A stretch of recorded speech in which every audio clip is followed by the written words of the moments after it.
എല്ലാവർക്കും നമസ്തേ. 2 ദിവസം മുമ്പ്, അതായത് കൃത്യമായി പറഞ്ഞാൽ കഴിഞ്ഞ ശനിയാഴ്ച, നമ്മൾ വാർത്താമാധ്യമങ്ങളിൽ കൂടി കണ്ടതാണ്. പത്തനംതിട്ട ജില്ലയിൽ കിടങ്ങന്നൂർ എന്ന പ്രദേശത്ത് പമ്പ ഇറിഗേഷൻ പദ്ധതിയുടെ കനാലിൽ 2 വിദ്യാർത്ഥികൾ ഒഴുക്കിൽപ്പെട്ട് മരിച്ച വാർത്ത നമ്മളെല്ലാം വായിച്ചിരുന്നു. തൊട്ടടുത്ത ദിവസം പത്രങ്ങളിലും വന്ന് എല്ലാവരും വായിച്ചതാണ്. അതിൻ്റെ അടുത്ത ദിവസം നമ്മൾ അടുത്ത വാർത്ത കേൾക്കുന്നത് പത്തനാപുരം കമുകുംചേരിയിൽ കല്ലട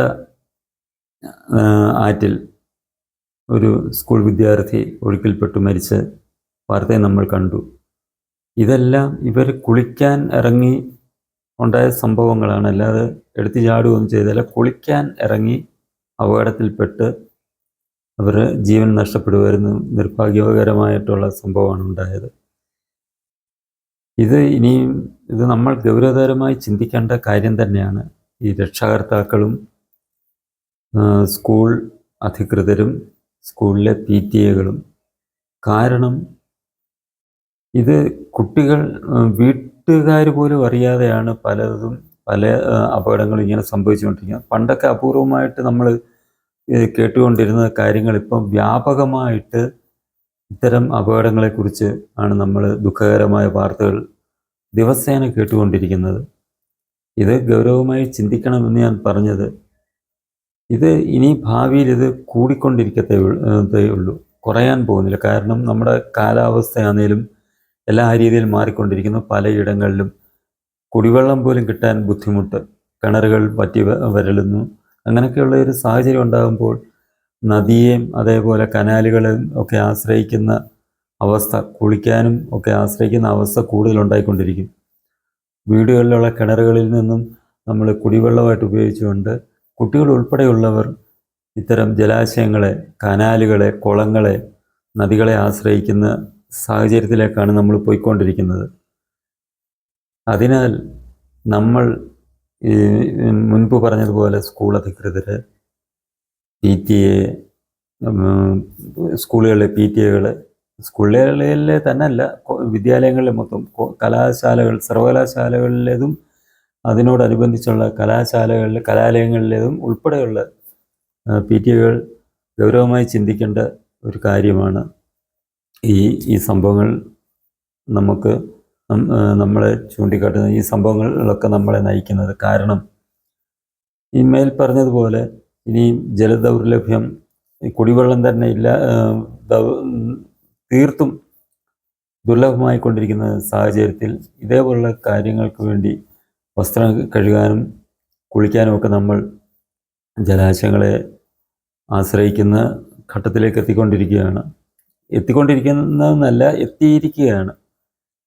പല നദികളും ഇപ്പം നിലയില്ലാ കായങ്ങളായി മാറിക്കൊണ്ടിരിക്കുന്നു. എനിക്ക് തന്നെ അറിയാം. എൻ്റെ വീടിന് തൊട്ടടുത്താണ് അച്ഛൻ കോവിലാറ്, പന്തളത്ത്. ഒരു 80, 86, 90 മുമ്പ് വരെ ഈ നദിയുടെ അവസ്ഥ വളരെ ശാന്തവും നമുക്കൊക്കെ വിശ്വസിക്കാവുന്ന രീതിയിലുമായിരുന്നു. അതായത് ആ നദിയിൽ എവിടൊക്കെയാണ് കയങ്ങൾ, എവിടൊക്കെയാണ് നിലയില്ലാ കയങ്ങൾ, എവിടെയൊക്കെ ആണ് അപകടം വരുത്തി വെക്കുന്നത് എന്ന് കൃത്യമായി നമുക്ക് മനസ്സിലാകുമായിരുന്നു. അതനുസരിച്ചായിരുന്നു ഞങ്ങളൊക്കെ നദിയിൽ പോകുമ്പോൾ. ഞങ്ങൾക്കൊക്കെ ആ നദിയെക്കുറിച്ച് നല്ല പരിചയമുള്ളതുകൊണ്ട് നമുക്ക് അറിയാം കാര്യങ്ങൾ. അത് പരിചയമില്ലാത്തവർ വന്നാൽ നമ്മൾ പറഞ്ഞ് മനസ്സിലാക്കി കൊടുക്കുമായിരുന്നു. ഇന്ന് ആ നദിയുടെ അവസ്ഥ കണ്ടാൽ നമ്മൾ തന്നെ ഭയപ്പെട്ടു. ഞാൻ തന്നെ ആ നദിയിൽ കുളിക്കാൻ പോയിട്ട് വർഷങ്ങളായി. കാരണം ഞാൻ ചെറുപ്പത്തിൽ തൊട്ട് എൻ്റെ കൊച്ചിലെ തൊട്ട് അവിടെ ആ നദിയിൽ കുളിച്ച് നീന്തി വസ്ത്രം കഴുകി വളർന്നു വന്ന ഒരാളാണ്. പക്ഷെ എനിക്ക് പോലും ഇപ്പോൾ ആ നദിയിൽ ഇറങ്ങാൻ ഭയമാണ്. കാരണം പിന്നീട് നദിയെ അമിതമായി ചൂഷണം ചെയ്യാൻ തുടങ്ങി. അതായത് മണൽ അമിതമായിട്ടും അനധികൃതമായിട്ടും ഈ നദിയിൽ നിന്നും മണൽ ഊറ്റാൻ തുടങ്ങി. ആ നദിയെല്ലാം ഇന്ന് അഗാധമായ കുഴികളാണ്, കയങ്ങളാണ്.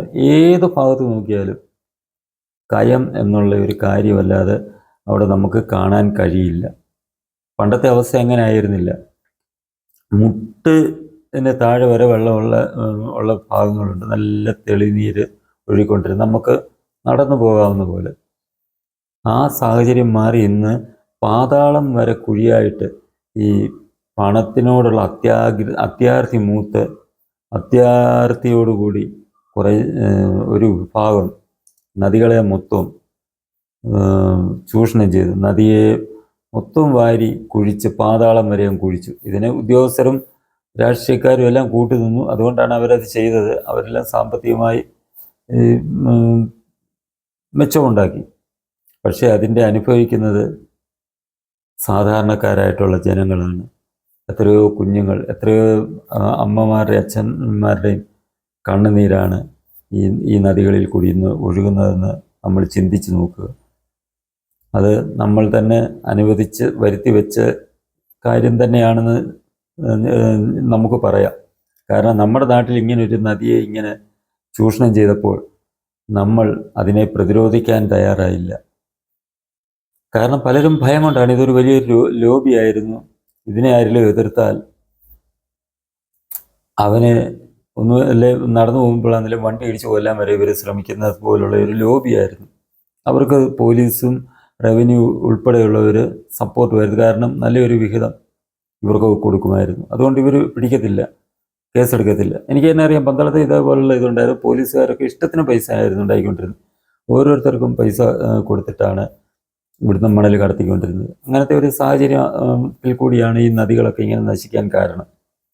ഇപ്പം അങ്ങനെ സംഭവിച്ചു. ഇപ്പം മണലൂറ്റ്, അതുപോലെ അനധികൃതമായിട്ടുള്ള മണൽ വാരൊന്നുമില്ല. നിയമം മൂലം കർശനമായിട്ട് ഇപ്പം നിരോധിക്കപ്പെട്ടിരിക്കുകയാണ്. ഇപ്പോൾ വാരാനൊന്നും ഇല്ലായിരുന്നു.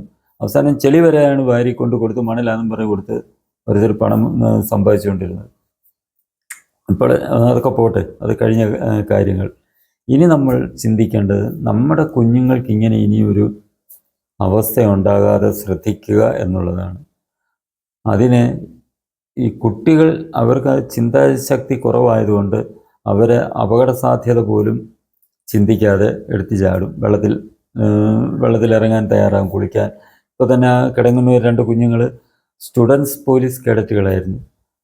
സ്കൂളുകളിലെ സ്റ്റുഡൻസ് പോലീസ് കേഡറ്റുകൾക്ക് പല കാര്യങ്ങളിലും പോലീസ് ഡിപ്പാർട്ട്മെൻറ്റിൽ നിന്ന് നിർദ്ദേശങ്ങളും പരിശീലനങ്ങളും കിട്ടുന്ന കുട്ടികളായിട്ട് കൂടി അവർ ഒന്നും ചിന്തിക്കാതെ കനാലിൽ ഇറങ്ങി അവർ അപകടത്തിൽപ്പെടുകയും ചെയ്തു. അപ്പോൾ ഇതിൽ നിന്നും മനസ്സിലാക്കേണ്ടത് എന്താണ്? നമ്മൾ ഓരോ സ്കൂളിൻ്റെ ഉത്തരവാദിത്തപ്പെട്ടവർ, സ്കൂളിൻ്റെ അധികാരികൾ, അതോടൊപ്പം തന്നെ സ്കൂളിലെ PTA അധ്യാപക രക്ഷാകർതൃ സമിതികളുണ്ട്, സ്കൂൾ മാനേജ്മെൻറ്റ് കമ്മിറ്റികളുണ്ട്. അത് ഗവൺമെൻറ് സ്കൂളുകൾക്കാണ് SMC സ്കൂൾ മാനേജ്മെൻറ്റ് കമ്മിറ്റികളുണ്ട്. പ്രൈവറ്റ് സ്കൂളുകൾ, സ്വകാര്യ സ്കൂളുകളാണെന്നുണ്ടെങ്കിൽ അവിടെ PTAയും സ്കൂൾ മാനേജ്മെൻറ്റുമാണ്. ഇവരെല്ലാം ഒത്തുചേർന്ന് ഇനി നടപ്പാക്കേണ്ട കാര്യങ്ങളാണ് നമ്മുടെ കുട്ടികൾക്ക് വിദ്യാഭ്യാസത്തോടൊപ്പം തന്നെ നീന്തൽ പരിശീലനം നൽകുക എന്നുള്ളത്. നീന്തലിൽ പരിശീലനം നൽകാൻ നമ്മുടെ സ്കൂൾ അധികൃതർ പ്രത്യേക പരിഗണനയാണ് നൽകേണ്ടത്. മറ്റുള്ള നമ്മൾ കലാപരമായിട്ടും കായികമായിട്ടും എല്ലാം നമ്മൾ വേണ്ട കാര്യങ്ങൾ ചെയ്യുന്ന, അതിനോടൊപ്പം തന്നെ സ്കൂളിലെ കുട്ടികൾക്ക്, ഓരോ കുട്ടിക്കും നീന്തൽ പരിശീലനത്തിനുള്ള സംവിധാനം കൂടെ നമ്മൾ ഒരുക്കി കൊടുക്കണം. തൊട്ടടുത്ത് അന്നേരം പറയും, എല്ലാ സ്കൂളും ഉള്ളിടത്ത് എല്ലായിടത്തും ജലാശയങ്ങളില്ലല്ലോ, എല്ലായിടത്തും നീന്തൽ കുളങ്ങളില്ലല്ലോ, പിന്നെ ഞങ്ങളെങ്ങനെ കുട്ടികൾക്ക് ഈ പരിശീലനം കൊടുക്കും എന്ന് ചോദ്യം ഉയരാം. എങ്കിലും നമുക്കറിയാം ഈ ചോദ്യം ന്യായമായിട്ടുള്ള ചോദ്യമാണ്. ഇപ്പോൾ പന്തളത്താണെന്നുണ്ടെങ്കിൽ അച്ഛൻ കോവിലാറുണ്ട്. ഇപ്പോൾ അതിനകത്ത് ഇറങ്ങാൻ പറ്റാത്ത അവസ്ഥയാണെങ്കിൽ കൂടി അച്ഛൻ കോവിലാറുണ്ട്. പിന്നെ ഇവിടുന്ന് കുറച്ചങ്ങോട്ട് പോയി അടൂരെന്ന് പറയുന്ന സ്ഥലമുണ്ട്. ഒരു 12 കിലോമീറ്റർ അല്ല 15 കിലോമീറ്ററോളം വരും. അടൂർ ആ ഒരു നീന്തൽക്കുളം പരിശീലനിക്കാനും പറ്റിയൊരു കേന്ദ്രമുണ്ട്. പലയിടത്തും ഇതുപോലെ കാണും. നമ്മൾ ചിലപ്പോൾ ജില്ല ആസ്ഥാനത്തായിരിക്കും. സ്കൂളുകാർ ചെയ്യേണ്ടത് മാസത്തിൽ ഒരിക്കലെങ്കിലും ഈ കുഞ്ഞുങ്ങളെ അവിടെ കൊണ്ടുപോയി പരിശീലനം നൽകാനുള്ള സാഹചര്യം ഒരുക്കി കൊടുക്കണം. അത് PTA ആയാലും PTAക്ക് ഒരുപാട് കാര്യങ്ങൾ ചെയ്യാം. കാരണം ഞാൻ നമ്മുടെ ഈ പന്തളത്ത് തന്നെ ഒരു NSSൻ്റെ ഹയർ സെക്കൻഡറി സ്കൂള്, അവിടെ PTA പ്രസിഡൻ്റായിട്ട് ഇരുന്നിട്ടുണ്ട്, മറ്റേ സ്കൂളിലൊക്കെ ഇരുന്നിട്ടുണ്ട്. അപ്പോൾ അതുകൊണ്ട് എനിക്കറിയാം PTA വിചാരിച്ച കുറച്ച് കാര്യങ്ങൾ ചെയ്യാം. അന്ന് ഇതിനെക്കുറിച്ച് ഇത്രമാത്രം ചിന്തിച്ചിരുന്നില്ല ഞാൻ. കാരണം ഞാൻ അന്ന് ഇതിനെക്കുറിച്ച് ഇത്ര ചിന്തിച്ചിരുന്നു എങ്കിൽ അന്ന് ഇത്രത്തോളം ദിവസേന അപകടങ്ങൾ ഉണ്ടാകുമായിരുന്നില്ല. അന്ന് വന്നിരുന്നെങ്കിൽ തീർച്ചയായിട്ടും ഞാനത് സ്കൂളിൽ അവതരിപ്പിച്ച് വേണ്ട കാര്യങ്ങൾ ചെയ്യാൻ ശ്രമിച്ചേനുമായിരുന്നു.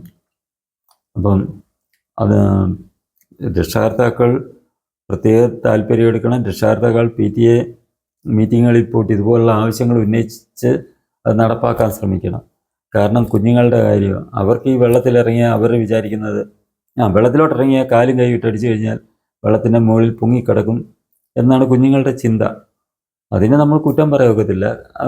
കാരണം ഞാനും എൻ്റെ ചെറുപ്പത്തിൽ അങ്ങനെ ആയിരുന്നു ചിന്തിച്ചിരുന്നത്. തൊട്ടടുത്ത് ആറുണ്ട്, നോക്കുമ്പോൾ മുതിർന്ന ആൾക്കാരൊക്കെ നീന്തി നടക്കുന്നു.